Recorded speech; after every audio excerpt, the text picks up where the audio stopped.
வணக்கம் நண்பர்களே. பௌர்ணமி வழிபாடு ஏன் வந்தது? பௌர்ணமி முழு நிலா நாள் வழிபாடு இந்திய ஆன்மீக, இயற்கை மற்றும் அறிவியல் காரணங்களின் அடிப்படையில் உருவானதுன்னு சொல்லலாம். ஆன்மீக காரணம் என்னென்னா, முழு நிலா நாளில் சந்திரனுடைய சக்தி பூமியில் அதிகமாகும்னு சொல்லி நம்பப்படுது. மனம் அமைதியாகி தியானம் மற்றும் பூஜைக்கு ஏற்ற நாள் அப்படின்னு சொல்கிறாங்க. பல தெய்வங்களுக்கு பௌர்ணமி நாள் விசேஷமானது. சிவன் சந்திரன் சிவனின் தலையில் இருக்கிறதுனால அது விசேஷமான நாள். முருகனுக்கு கிருத்திகை பௌர்ணமி நாட்களில் வழிபாடு செய்வாங்க. சக்தி அம்மன் வழிபாடு சிறப்பு தரும். புராண காரணம் என்னென்ன அப்படின்னா, தேவர்களும் ரிஷிகளும் முழு நிலா நாளில் தவம் செய்ததா புராணங்கள் கூறுகிறது.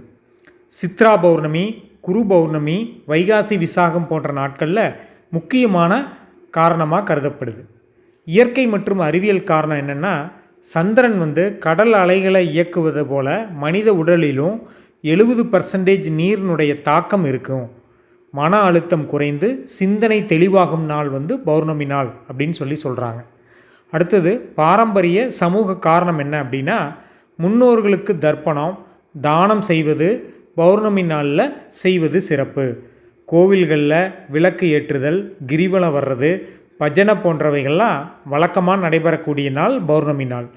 பௌர்ணமி வழிபாட்டினுடைய பயன்கள் என்னென்ன அப்படின்னா, மன அமைதி, குடும்ப நலன் கிடைக்கும், நோய்களினுடைய நீக்கம் இருக்கும், பாவ விமோசனம் கிடைக்கும். அப்படிங்கிறது தான் பௌர்ணமி வழிபாட்டினுடைய இதாக சொல்கிறாங்க. இயற்கை சக்தி உச்சத்தில் இருக்கும்போது ஆன்மீக வளர்ச்சிக்காக பயன்படுத்தக்கூடிய வழிபாடு தான் பௌர்ணமி வழிபாடுன்னு சொல்கிறோம். பௌர்ணமி நாள் அன்று இது முன்னோர்கள் இயற்கையின் சக்தியை உணர்ந்து இறைவனை போற்றி கூட்டாக வழிபாடு செஞ்சு சமூக பிணைப்பை வளர்க்கறதுக்காக பழங்காலத்தில் வழக்கமாக வச்சுருந்தாங்க. சந்திரன் மனதையும் உணர்வுகளையும் பாதிப்பதாக நம்பப்படுவதனால பௌர்ணமி நாள் அன்றைக்கி தியானம், விரதம், தானம் பண்ணுறது, கிரிவலம் போன்றதுக்கு உகந்த நாளாக கருதப்படுதுங்க. அதாவது தெய்வீக நிகழ்வுகள்லாம் இந்த பௌர்ணமி நாளன்று தான் நடைபெறும்னு சொல்கிறாங்க. புராண கதைகளின்படி தெய்வங்களினுடைய அவதாரங்கள் மற்றும் முக்கிய நிகழ்வுகள்லாம் பௌர்ணமி நாட்களில் தான் நடந்ததாக சொல்கிறாங்க. உதாரணமாக ராதா கிருஷ்ணருடைய ராச லீலைகள், சிவன் பார்வதியினுடைய திருமணமெல்லாம் இந்த பௌர்ணமி நாளன்று தான் நடைபெற்றிருக்கு.